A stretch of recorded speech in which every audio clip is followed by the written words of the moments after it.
আল্লাহ রাব্বুল আলামিন তিনি ধরেন না, কিন্তু যখন ধরেন তখন আর ছাড়েন না। রব্বুল আলামিন ফেরাউনকে ধরেন নাই, কিন্তু যখন ধরলেন তখন এই ফেরাউনকে নীল নদের মধ্যে, লোহিত সাগরের মধ্যে ইঁদুরের মতো চুবায়ে দুনিয়া থেকে বিদায় করে দিয়েছিলেন, ঠিক কিনা? এরপর রব্বুল আলামিন কারুনকে ধরেন না, কিন্তু যখন ধরেন তখন কারুনকে তার ধন সম্পদ সহ জমিনের বুকে ধসিয়ে দিলেন, ঠিক কিনা? নমরুদকে আল্লাহ রাব্বুল আলামিন ধরেন না, কিন্তু যখন ধরলেন এই নমরুদকে একটা ল্যাংড়া মশা দিয়ে জুতার বাড়ি খাওয়ায় দুনিয়া থেকে বিদায় করেছেন, ঠিক কিনা? এই বাংলাদেশের নব্য ফেরাউনকে আল্লাহ তাআলা ধরেন না, কিন্তু যখন ধরলেন দিল্লির মামু বাড়িতে পৌঁছায় দিলেন, যারা কান, ঠিক কিনা? সাম ক্যারেক্টারিস্টিক্স অফ মুসলিম রুলার, মুসলিম শাসক যারা হবেন তাদের মধ্যে কিছু বৈশিষ্ট্য থাকবে। কি থাকবে? গুণ থাকবে, বৈশিষ্ট্য থাকবে। যদি হতো আমার দেশের শাসক হতো ওমরেরই মতো, হতো আবু বকরের মতো। এমন যদি হতো আমার দেশের নেতা হতো ওমরেরই মতো, হতো আবু বকরের মতো। আমার দেশের মা বোনেরা লাঞ্ছিতা হতো না,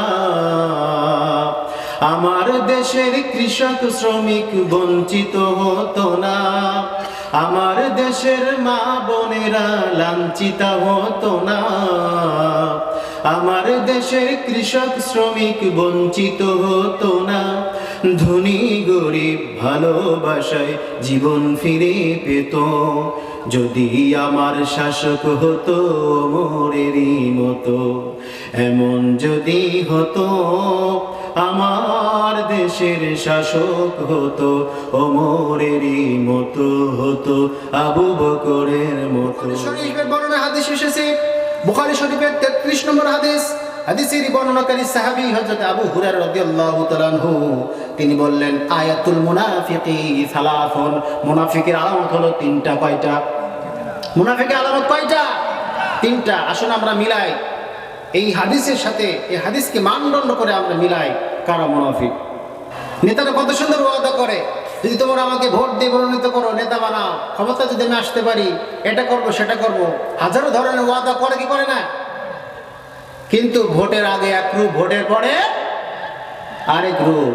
এরকম নেতা আমাদের ওদিকে আছে, আপনাদের এদিকে নাই। মাশাআল্লাহ, এদিকে সবাই ভালো, আল্লাহ মাশাআল্লাহ আছে। পৃথিবীতে কেউ স্থায়ী হয় না, হোক না সে ফেরাউন কিবা নমরুদ, কেউ ভাবে চিরকাল রয় না, ঠিক কিনা? কেউ ভাবে চিরকাল থাকতে পারে নাকি? এবার যে আমরা সেই মহান রবকে খুশি করব, যিনি এই সুনীল নীলব নীলিমময় মেঘমুক্ত মহাকাশ, চন্দ্র সূর্য গ্রহ নক্ষত্র কীট পতঙ্গ সৌররাজি, আফ্রিকার গহীন জঙ্গলে লুকিয়ে থাকা হিংস্র প্রাণী, সমুদ্রের অতল তলে তলিয়ে থাকা নীলতিমি, পদতলে পিপিলিকা, উড়ন্ত পক্ষীরাজি সহ আমাদের সকলের ক্ষুধার খাদ্য এবং তৃষ্ণার সময় পানির ব্যবস্থা করেন যেই মহান মালিক, সেই মহান মালিকের জন্য হৃদয় নিংড়ানো সবটুকু ভালোবাসাকে উজাড় করে দিয়ে, সিংহ শাবকের ন্যায় গর্জন করে, বুক মুখ মন তনকে আয়াত করে, শরীরে সবটুকু শক্তিকে গলার মাঝ বরাবর এনে সমকণ্ঠে উচ্চারণ আমরা সকলে করি আলহামদুলিল্লাহ।